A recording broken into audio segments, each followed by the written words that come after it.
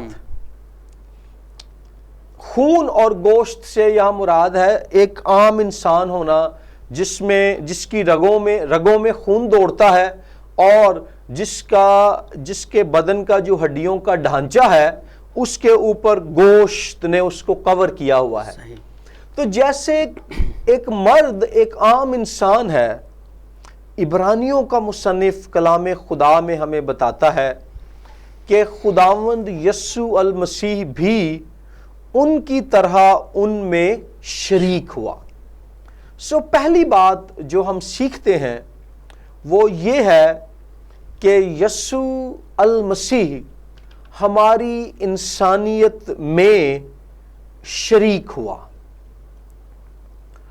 Flash and blood, خون اور گوشت. اگر انسان کے بدن سے خون ضائع ہو جائے وہ مر جاتا ہے.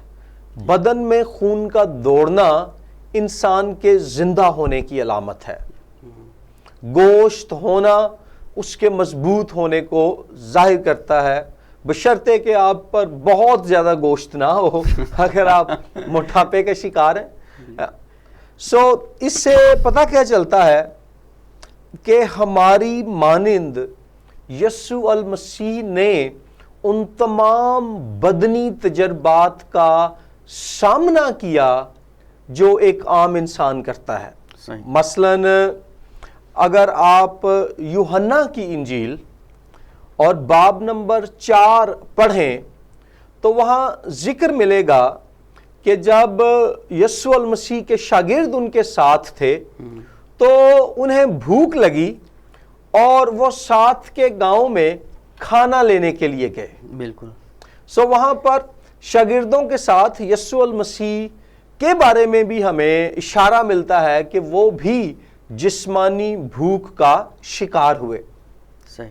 اس کے بعد ہم وہاں پڑھتے ہیں یوحنا کی انجیل کے 4 باب میں کہ آپ نے ایک سامری عورت سے گفتگو کرنا شروع کی اور اس گفتگو میں آپ نے اس سے پانی مانگا اور اس بات کا اظہار کیا کہ آپ کو پیاس لگی ہے.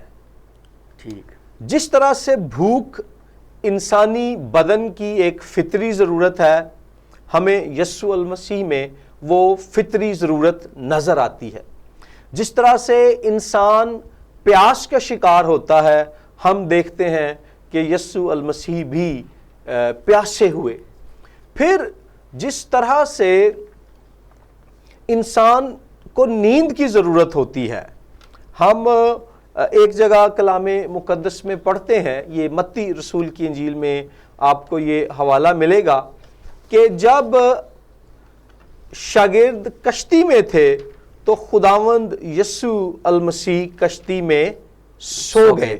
جب ہم متی رسول کی انجیل باب نمبر 8 آیت نمبر 23 تا آیت نمبر 27 پڑھتے ہیں تو وہاں ہمیں ذکر ملتا ہے کہ خداوند یسوع مسیح اور آپ کے شاگرد ایک کشتی میں ہیں اور وہ کشتی جھیل میں ہے اور ایک دم سے بڑا طوفان آیا اور وہ کشتی لہروں میں چھپ گئی اور شاگرد گھبرا گئے کہ وہ ہلاک ہو جائیں گے.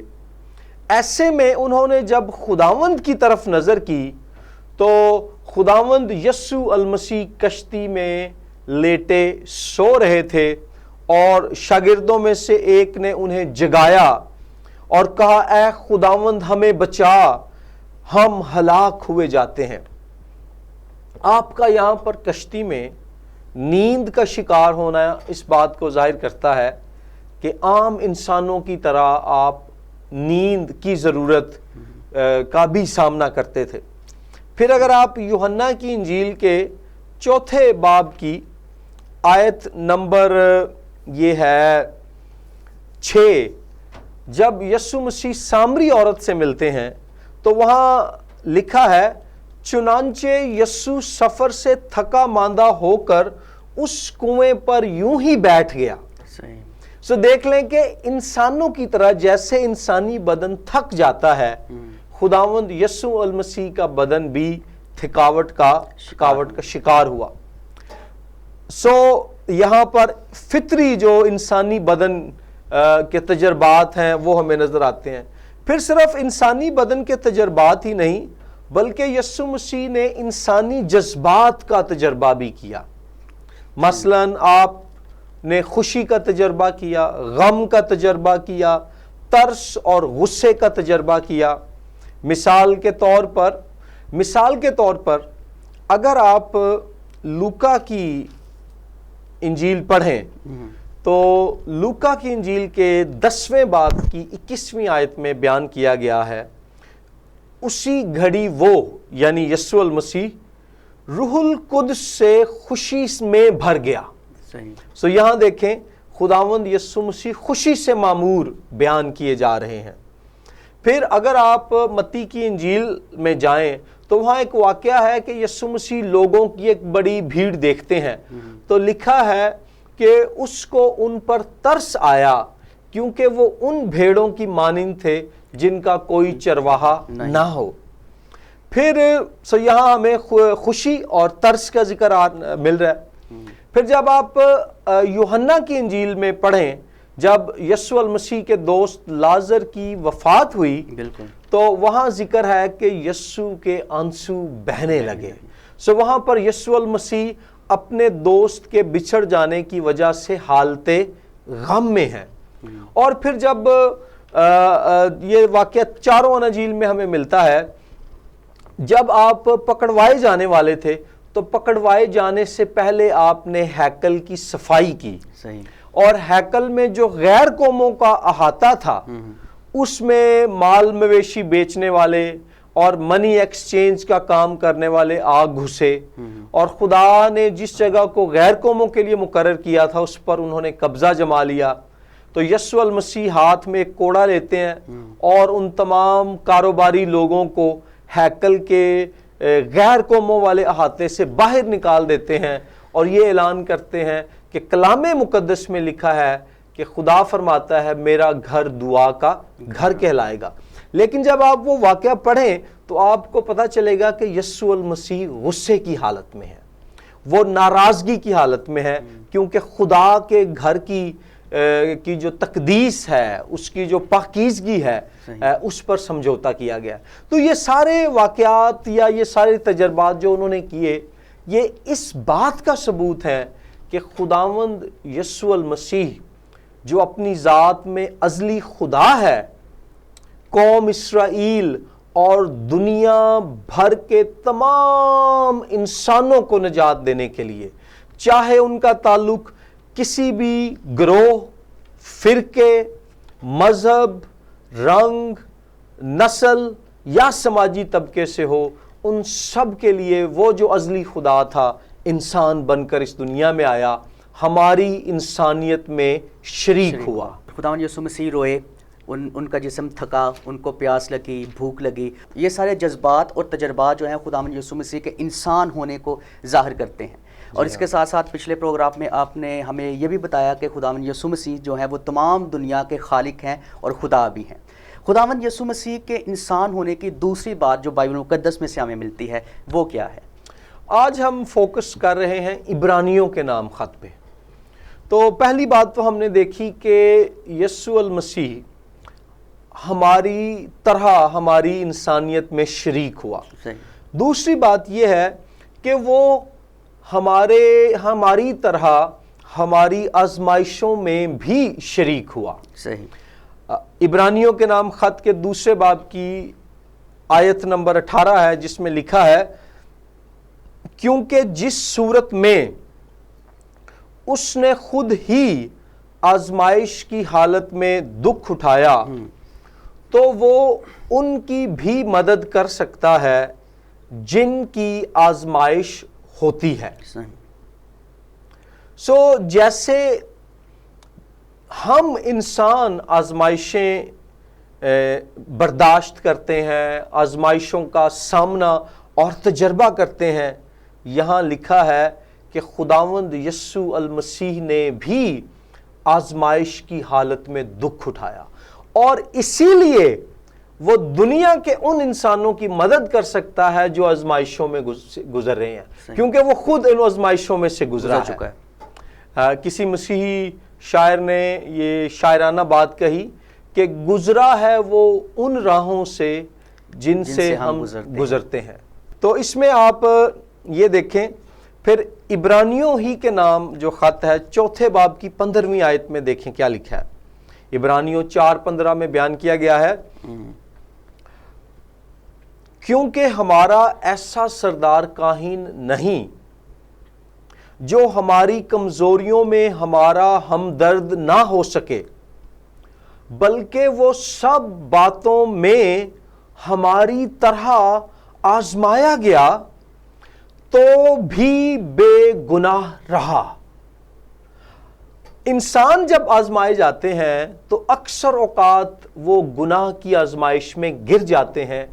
جو بات خداوند یسوع المسیح کو بطور انسان کامل، منفرد، لاسانی، یکتا، بے مثال، پرکمال اور پرجلال بناتی ہے، ناظرین، وہ یہ ہے کہ جب یسوع مسیح گناہوں کے اعتبار سے آزمایا گیا تو وہ بے گناہ رہا، وہ گناہ کی آزمائش پر غالب آیا۔ ہاللیلویہ۔ تو یہاں پر بھی یہ 2 حوالہ جات ہیں۔ سو یسوع المسیح کی انکارنیشن، آپ کا تجسم، اس حالت میں، انسان ہونے کی حالت میں آپ نے خود کو ان تمام آزمائشوں کے لیے کہہ لیں ایکسپوز کیا، پیش کیا، بے نقاب کیا، جن کا انسان سامنا کرتا ہے، اور یہ حقیقی آزمائشیں تھیں، لیکن خدا کی تعریف ہو کہ یسوع المسیح ان میں سے کسی بھی آزمائش میں نہ گرا، جس سے ہمیں یہ حوصلہ ملتا ہے کہ ہمارا خداوند یسوع مسیح کامل انسان ہے، منفرد اور بے مثال ہے، اور چونکہ وہ خود آزمائشوں پر غالب آیا ہے، اس لیے وہ ہماری آزمائشوں میں اور ہمارے امتحانوں میں ہماری مدد کرنے کے قابل ہے۔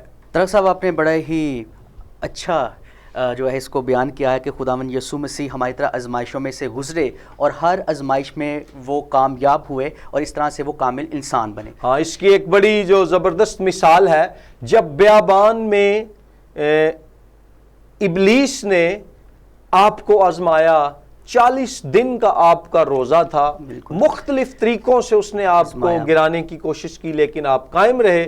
کسی اور پروگرام میں ہم اس پورے واقعے کو تفصیل سے دیکھیں گے۔ ٹھیک ہے۔ خداوند یسوع مسیح ہماری انسانیت میں شریک ہوئے، آزمائشوں میں آزمائے گئے، اور تیسری بات جو ان کے انسان ہونے کو ظاہر کرتی ہے۔ ہاں جی، خداوند یسوع المسیح نہ صرف ہماری طرح ہماری انسانیت میں شریک ہوئے، ہماری آزمائشوں میں شریک ہوئے، عبرانیوں کے نام خط کی روشنی میں تیسری بات یہ ہے کہ وہ ہمارے دکھوں میں بھی شریک ہوا۔ اگر عاشر صاحب ہم عبرانیوں کے نام خط 2 باب اور 10ویں آیت پڑھیں تو وہاں لکھا ہے، کیونکہ جس کے لیے سب چیزیں ہیں اور جس کے وسیلے سے سب چیزیں ہیں، اس کو یہی مناسب تھا کہ جب بہت سے بیٹوں کو جلال میں داخل کرے تو ان کی نجات کے بانی کو دکھوں کے ذریعے سے کامل کر لے۔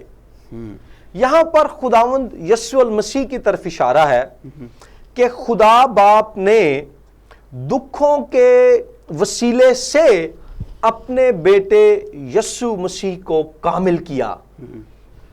یہاں پر ایک بات جو ہمیں سمجھنے کی ضرورت ہے وہ یہ ہے کہ یسوع مسیح پہلے ہی سے کامل تھے۔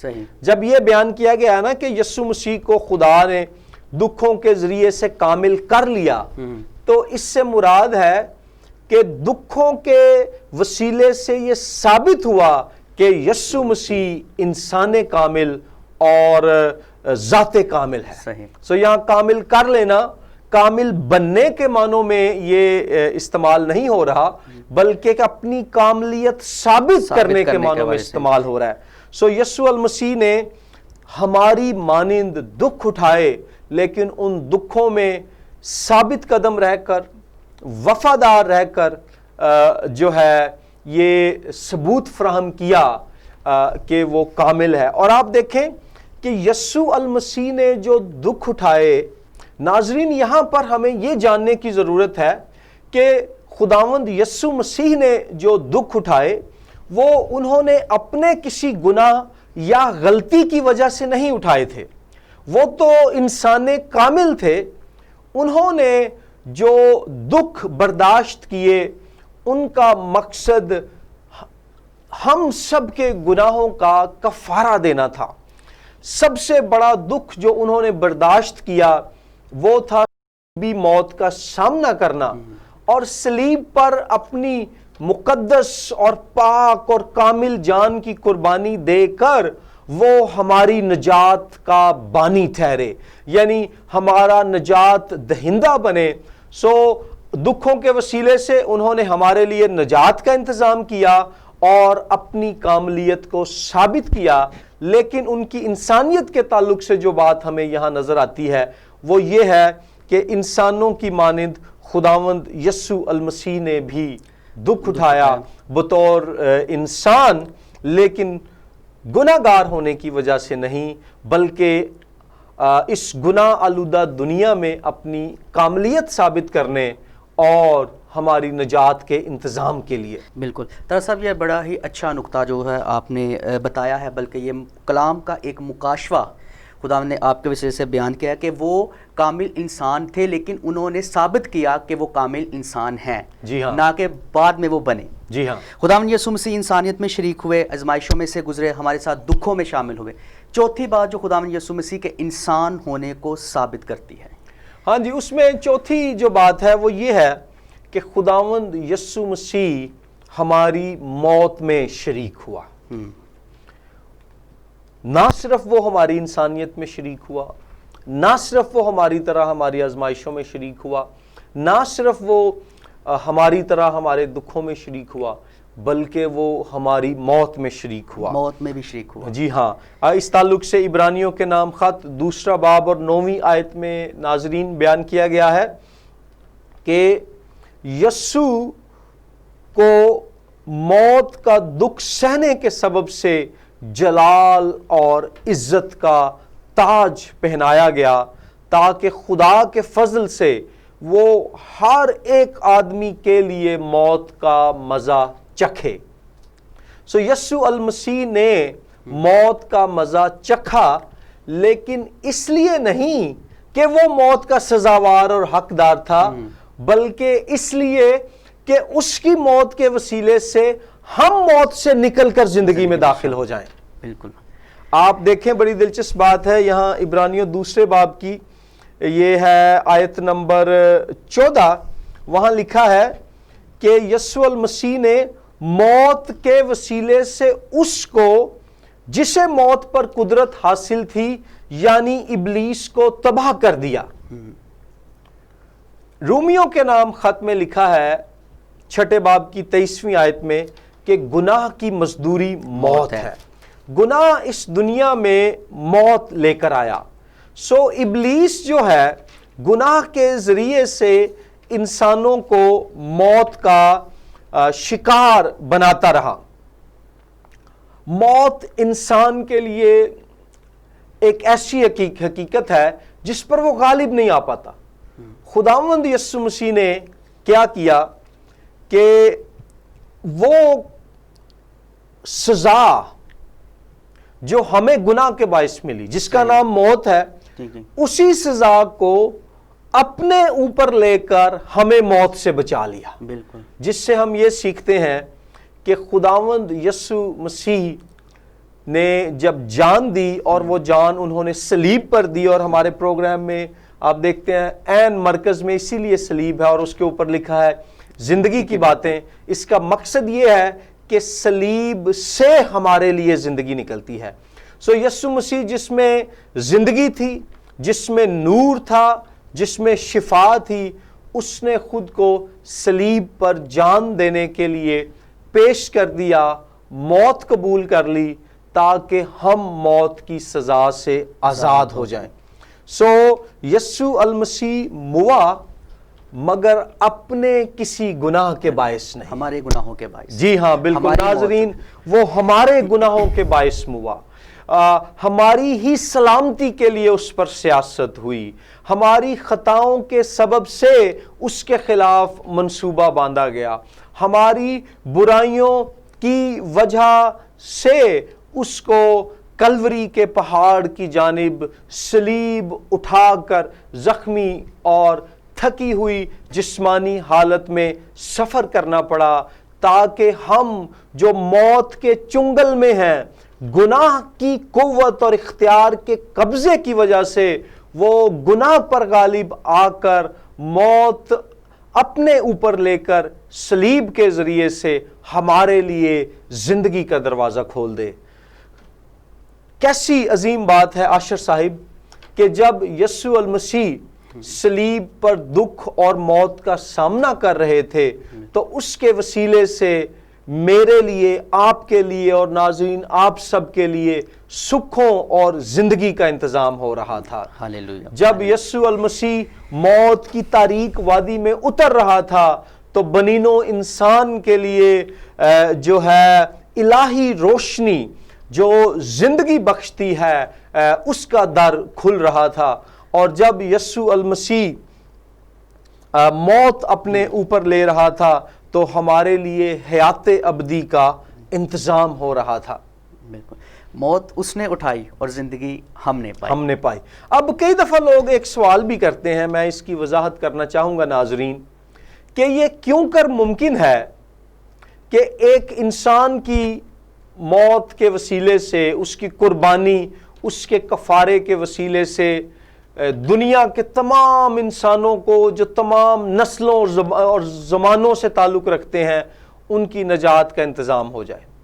اس کا بڑا سادہ اور آسان جواب کلام مقدس میں یہ ہے کہ دنیا کے تمام انسان گناہ گار ہیں، اسی لیے وہ تمام انسان موت کا شکار ہوتے ہیں، لیکن یسوع المسیح کی ذات اقدس جو تھی، ذات کامل، وہ گناہ سے مبرہ تھی، وہ گناہ سے پاک تھی، وہ ایک بے عیب اور بے داغ ذات تھی۔ اس لیے ایک بے داغ، بے عیب، بے گناہ ذات ہونے کی وجہ سے ان پر موت کا نہ تو کوئی اختیار بنتا تھا اور نہ ہی کوئی سزا صادر ہوتی تھی۔ اس لیے اس ذات بے مثال اور اس ذات بے داغ نے فیصلہ کیا کہ وہ جو گناہ اور سے مبرہ ہے، موت کا حقدار نہیں ہے، انسان کی شفا اور نجات اور رہائی کی خاطر موت کو اپنے اوپر لے لے۔ سو یسوع کی موت اس لیے ہمارے لیے زندگی کا وسیلہ ہے کیونکہ گناہ سے پاک ہونے کی وجہ سے وہ خود موت کا سزاوار نہیں تھا۔ اگر یسوع المسیح نے خود گناہ کیا ہوتا تو پھر وہ ہماری خاطر گناہوں کا کفارہ دینے کے قابل نہ ہوتا، لیکن خداوند کی تعریف ہو کہ ہمارا بادشاہ، ہمارا نجات دہندہ یسوع مسیح بے گناہ ہے، اور بے گناہ ہونے کی وجہ سے جو موت اس نے اپنے اوپر لی وہ ہماری خاطر تھی، ہمارے گناہوں کی وجہ سے تھی، اس کے اپنے گناہوں کی وجہ سے نہیں۔ اور اب اگر ہم ناظرین اپنے گناہوں سے توبہ کریں اور یسوع مسیح پر ایمان لائیں تو نجات اور ہمیشہ کی زندگی خدا کی طرف سے بطور بخشش ہمارے لیے مفت مہیا کر دی گئی ہے۔ طارق صاحب، آپ کا بہت بہت شکریہ کہ آپ نے خداوند یسوع مسیح کے انسان کامل ہونے کے بارے میں ہمیں بتایا ہے کہ خداوند یسوع مسیح ہمارے انسانیت میں شریک ہوئے، ہماری آزمائشوں میں شریک ہوئے اور ہمارے دکھوں میں شریک ہوئے اور ہماری موت میں شریک ہوئے، جس کے وسیلہ سے ہمیں ابدی نجات حاصل ہوتی ہے۔ ناظرین، زندگی کے کسی پہلو سے متعلق آپ کے پاس کوئی بھی سوال موجود ہو تو آپ سکرین پر دیے گئے نمبر پر یا پھر ای میل آئی ڈی پر ہم سے رابطہ کر سکتے ہیں۔ آپ کی فیڈ بیک کا بہت شکریہ، ہمیں تمام پاکستان سے آپ کی فیڈ بیک جو ہے وہ مل رہی ہے۔ اس کے ساتھ ساتھ ان تمام ویورز کے ہم شکر گزار ہیں جو ہمارے لیے دعائیں کر رہے ہیں آپ، اور ہمیں یقین ہے کہ آپ اسی طرح اس پروگرام سے برکت پاتے رہیں گے۔ خداوند آپ کو برکت دے۔ وبرکاتہ.